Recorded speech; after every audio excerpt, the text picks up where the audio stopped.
వెంకటేష్ నటిస్తున్న తాజా చిత్రం సంక్రాంతికొస్తున్నాం. ఈ సినిమా జనవరి 14న విడుదల కానున్న విషయం తెలిసిందే. ఈ సినిమా షూటింగ్ చివరి దశలో ఉంది. ప్రస్తుతం వెంకటేష్, మీనాక్షి చౌదరులపై ఓ పాటను తీస్తున్నారు. డెహ్రాడూన్, ముస్సోరీ, రిషికేశ్ లోని అద్భుత లొకేషన్స్ లో ఈ పాట చిత్రీకరణ జరుగుతున్నది. బీమ్స్ సిసిరోలియో సంగీతాన్ని అందించారు. ఈ మొదటి పాటను డిసెంబర్ మొదటి వారంలో విడుదల చేయడానికి సన్నాహాలు చేస్తున్నారు. ఐశ్వర్య రాజేష్ మరో కథానాయికగా నటిస్తున్న ఈ సినిమాలో వెంకటేష్ భార్యగా కనిపించబోతున్నారు. త్వరలోనే మ్యూజికల్ ప్రమోషన్స్ ప్రారంభించేందుకు మేకర్స్ ప్లాన్ చేస్తున్నారు. ఈ చిత్రానికి సమీర్ రెడ్డి సినిమాటోగ్రఫీని అందిస్తున్నారు. ఏఎస్ ప్రకాష్ ప్రొడక్షన్ డిజైనర్ కాగా తామిరాజు ఎడిటర్.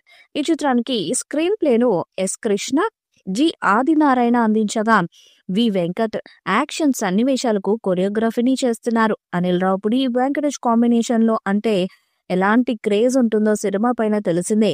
ఇప్పటికే F2, F3 చిత్రాలు వీరి కాంబోలో వచ్చి సూపర్ హిట్స్ అయ్యాయి. ఇప్పుడు మూడో చిత్రంగా సంక్రాంతికి వస్తున్నామనే సినిమా వస్తుంది. ఇక ఈ సినిమా రిలీజ్ కి మరో 50 రోజులుందంటూ పోస్టర్ ని వదిలారు. ఈ పోస్టర్ లో వెంకటేష్ లుక్ ఆకట్టుకుంది. రెడ్ షర్ట్, వైట్ పంచతో వెంకీ మామ అదరగొట్టేశారు. దాంతో సినిమా మీద అంచనాలు పెరిగాయి. ఇక ఇటీవల వదిలిన రిలీజ్ పోస్టర్ కూడా సూపర్ గా ఉంది. లుక్ పోస్టర్ లో వెంకటేష్ లుంగి ధరించి సీరియస్ గా తుపాకీ పట్టుకుని ఉండగా చీరలో ఓవైపు ఐశ్వర్య రాజేష్ ఉంటే మరొక వైపు మోడర్న్ అవతారంలో మీనాక్షి చౌదరి కనిపిస్తూ క్యూరియాసిటీని పెంచుతున్నారు. తాజాగా ఆసక్తికర అప్డేట్ అందించారు మేకర్స్.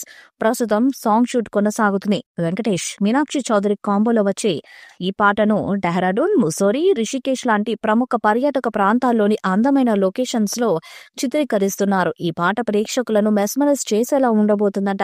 ఈ చిత్రాన్ని 2025 సంక్రాంతి కానుకగా జనవరి 14న థియేటర్స్ లో గ్రాండ్ గా విడుదల చేస్తున్నారు. భారీ బడ్జెట్ తో కామెడీ అండ్ యాక్షన్ ఎంటర్టైనర్ గా వస్తున్న ఈ చిత్రానికి బీమ్స్ సంగీతాన్ని అందిస్తున్నారు. ఈ వీడియోపై మీ అభిప్రాయాన్ని కామెంట్ బాక్స్ లో తెలియజేయండి. ఈ వీడియో మీకు నచ్చితే లైక్ చేయండి, షేర్ చేయండి, కామెంట్ చేయండి. మరిన్ని అప్డేట్స్ కోసం మన ఛానల్ ని సబ్స్క్రైబ్ చేయండి. అలాగే పక్కన ఉన్న గంట సింబల్ ని గట్టిగా కొట్టండి.